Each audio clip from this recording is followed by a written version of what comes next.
तो मैं पिछले 6 महीने से YouTube पे लगातार कंटेंट अपलोड कर रहा हूँ एंड इस वीडियो में मैं तुम्हें पूरी 6 मंथ की एक्सपीरियंस शेयर करने वाला हूँ। तो स्टार्ट करने से पहले मैं तुम्हें ये बता देता हूँ कि मैं YouTube के साथ साथ वर्कआउट भी कर रहा था। तो अब इसके ऊपर बात करेंगे कि इन 6 महीनों में मेरे साथ क्या क्या हुआ विथ वर्कआउट और लाइक यूट्यूब। ठीक है, सो फर्स्ट ऑफ ऑल कि मैंने फरवरी के स्टार्ट में यूट्यूब पे अपलोड करना शुरू कर दिया था कंटेंट। ठीक है, एंड मेरी जो दूसरी चैनल थी मैं उस पर अपलोड क्या करता था, तो उस पर बेसिकली मैं गेम प्ले वीडियोस पे वॉइस ओवर करता था जो कि सेल्फ इम्प्रूवमेंट कंटेंट था। ठीक है, तो उस टाइम पे मैंने बहुत अच्छी अच्छी अपलोड्स की। ठीक है, मेरे चैनल भी बहुत ज़्यादा ग्रो हो रहा था। ठीक है, तो मैं धीरे धीरे अपलोड करते गया, वैसे वैसे मेरी वीडियोस की रीच भी काफ़ी ज़्यादा होने लगी। जैसे कि अगर देखा जाए तो मेरी एक वीडियो थी जिसपे एक्चुअली में 200 व्यूज़ चले गए थे। ठीक है, एंड उस पर कमेंट्स भी आ रहे थे। ठीक है, और फिर वैसे ही एक और वीडियो मेरी निकली। ठीक है, जो कि अच्छी खासी उस पर व्यूज़ चले गए थे 100-150 एंड उस पर भी कमेंट्स वगैरह आ गए थे।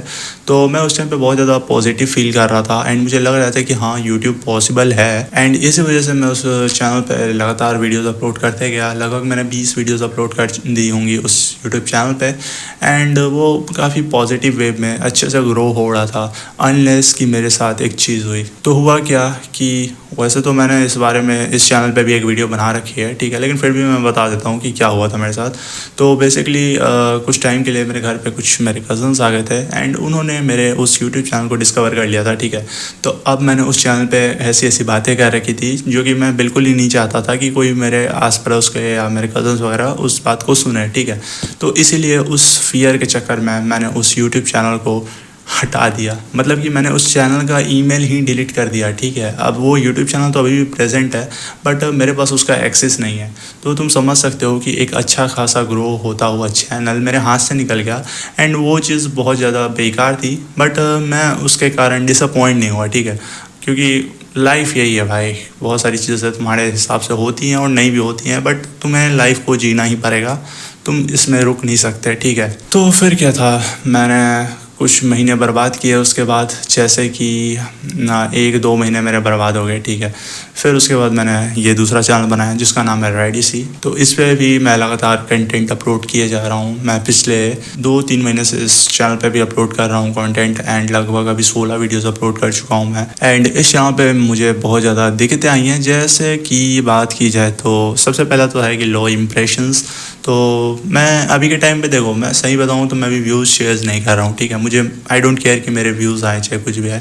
मैं अभी कुछ बेसिक चीज़ों पे, फंडामेंटल चीज़ों पे वर्क कर रहा हूँ। ठीक है, जो कि पहला हो गया स्टोरी टेलिंग, मतलब कि मैं चाहता हूँ कि मैं अपने बातों को कैमरा के सामने अच्छे से बयां कर पाऊँ और एक ऐसे वे में बोल पाऊँ कि सामने वाला व्यक्ति अगर कोई मुझे सुन रहा है तो वो मुझे ज़्यादा देर तक, लंबे समय तक सुने और मुझसे उसकी थोड़ी बॉन्डिंग बनाए। तो मैं ये चाहता हूँ और इसके लिए मैं अभी वीडियोज़ अपलोड कर रहा हूँ। ठीक है, तो अभी मुझे कोई फ़र्क नहीं पड़ता कि मेरे व्यूज़ आ रहे हैं कि नहीं आ रहे हैं। तो ये चीज़ है।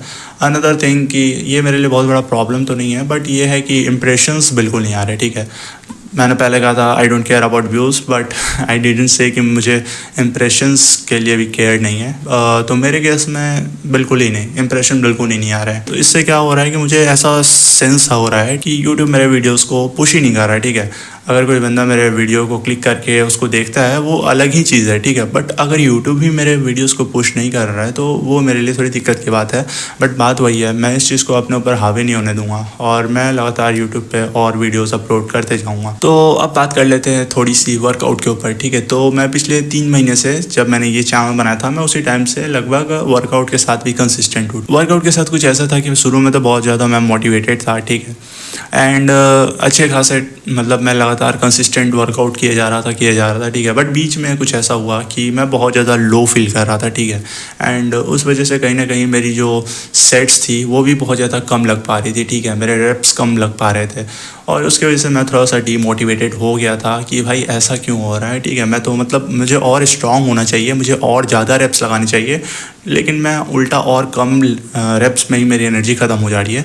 तो इस सब चीज़ों की वजह से मैं थोड़ा तो डिसअपॉइंटेड हुआ था इस वर्कआउट में भी। ठीक है, वर्कआउट के जो भी है, बट वर्कआउट ने ओवरऑल मुझे कभी डिसअपॉइंट नहीं किया। ठीक है, सबसे पहली बात है कि जब भी मैं वर्कआउट करने जाता था मेरी बॉडी पूरी बहुत ज़्यादा पम्प्ड हो जाती थी। ठीक है, तो इससे मुझे लगता था कि हाँ भाई ग्रोथ हो रही है एंड बहुत ज़्यादा अच्छा भी लग रहा था जब मेरी बॉडी बहुत ज़्यादा पंप हो जाती थी। तो and another thing is muscle growth. And या इन 3 महीनों में मसल ग्रोथ हुई है, भले वो बहुत ज़्यादा कम हो क्योंकि मैं 6 फीट का हूँ। तो व्हाट कैन यू एक्सपेक्ट। ठीक है, 3 मंथ कोई बड़ी लंबी टाइम नहीं है एज अ 6 फुटियन, क्योंकि तुम जानते हो लंबे लोगों की बॉडी बहुत धीरे बनती है as compared to short guys, ठीक है। तो ओवरऑल अगर देखा जाए तो मेरी मसल ग्रोथ 3 महीनों में अच्छी खासी हो गई है। सो यार this were all the experience that I have experienced, ठीक है, over the last few months. तो अगर तुम्हें ये वीडियो अच्छी लगी तो चैनल को सब्सक्राइब कर लेना। May be it's your choice man, I don't care about that. तो मिलते हैं अगले वीडियो में, तब तक के लिए बाय बाय।